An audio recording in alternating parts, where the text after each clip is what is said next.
আপনি আগে যখন ভিডিও বানাতেন, মানবিক ভিডিও বানাইতেন, তাও নিয়েও সমালোচনা করতো অনেক মানুষ।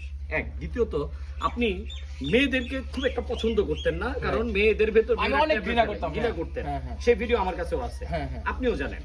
আপনি কাপল ব্লগও বিরুদ্ধে অনেক ভিডিও বানাইছেন। হ্যাঁ বলছি, সেই মানুষটাই আবার কাপল ব্লগ শুধু কি অর্থের জন্য বানাইছে? না, অসম্ভব। ও বিয়ের 1 মাস পরে আমাকে 1 মাস পর্যন্ত প্রচুর রিকোয়েস্ট করছে যে আমরা ভিডিও বানাই, আমাদের একটা পেজ থাকুক। তার মানে আপনার বই আপনাকে ম্যানিপুলেট করছে। ও তো টিকটক চালাইতো প্রথমে 50টা 100টা 20টা 10টা ভিউ হইতো, তার টিকটক বানাইতো কেমনে জানেন? এরকম করে বানাইতো। মানে ওর আসল রূপ এটা, যে টিকটক যে ভিডিওতে এখন আপনারা সবাই আসল রূপ দেখতাছেন, এখন আমাকে ইউজ করতাছু। আমি এই কাজ করতাম না।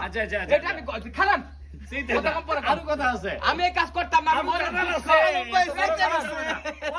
মনের কষ্টের থেকে আমি এই কাজ করতে বাধ্য হয়ে, জানেন আপনারা? আমি এত কষ্ট পাইছি, অনেক দুঃখ। জানেন না? সংসার করে তারা সুখে রাখতে চাইছি।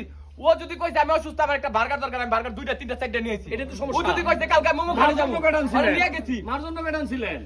আমি মায়ের দেয়া ছাড়া কোনো কিছু খাই নাই আমি। দর্শক, এটা থেকে মনে রাখবেন, নারী শুধু কোনো টাকা পয়সা অর্থ হইলেই নারীদের মন পাওয়া যায় না। নারীকে ভালোবাসতে হয়, তাকে মন দিয়ে। আমি কেন ভালোবাসতে দেখাই দিতে পারে দোকান।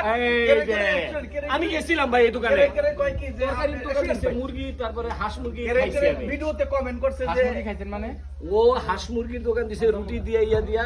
এটা দোকান এই পারভেজ ভাই, এই যে দেন ক্লিয়ার অন। আরে ইনভাইট করে মোহনা, ওই যে আলামিনের আমার ইনভাইট করে নাই, মানে নিয়ে গেছে, মানে এখান থেকে আগে জড়িত। একটা সব কাবিনের টাকা দিয়ে। হ্যাঁ, এটা কি কাবিন? আরে না, দেখছেন আমি জানি না।